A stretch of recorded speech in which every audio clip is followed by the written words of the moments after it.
the two big camp, a big group, is that individualistic, we mentioned that, and collectivistic. Now, research had focused on these two topics, and they say collectivistic is associated with non-Western culture. The individuals encouraged to subject personal goal to group goal. Now that is, how many people understand what collectivistic culture is?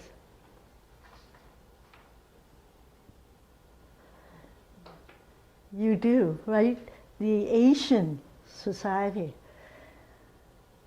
There are good things, but there are not so good things. For example, what are the good things?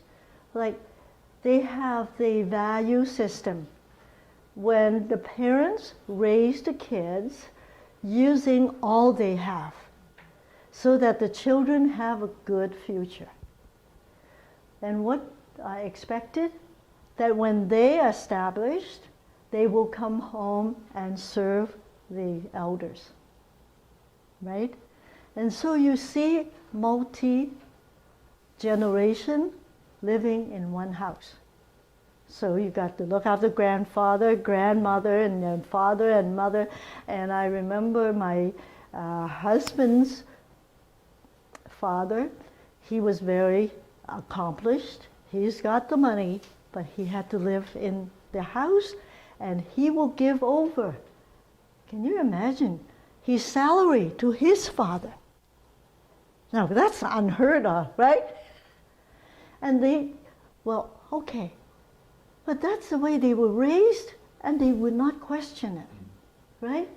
They feel that's meaningful because the parents suffer so much to raise them, give them a good life and everything else they need.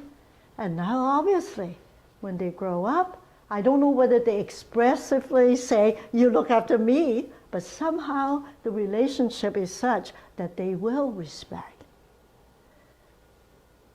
So now, if we do that, what would happen to the young people? I don't have money to give back to you, right? And I want my, what do you call it? Nucleus family. I only live with my wife and my children. You are lucky if I meet you and talk to you every week, right? So this is very different, individualistic and collectivistic. Now, which is good? Which is bad? Again, right? The good, there's the downside. The not so good, there is the bright side. And more when I have clients coming in from a collectivistic society, they were so disappointed that the children do not look after them. And they are in a new country, and they need help. In the meantime, there's very few social groups. They feel so isolated. On the other hand, the young people need to compete in their profession, and they need to look after their kids. And some, as we talk about, mixed marriages, if the spouses are from another culture, there's a lot of adjustment, a lot of conflict. So you are the psychotherapist. Where do you stand in that situation? How could you make their lives meaningful and positive experiences? It is very difficult.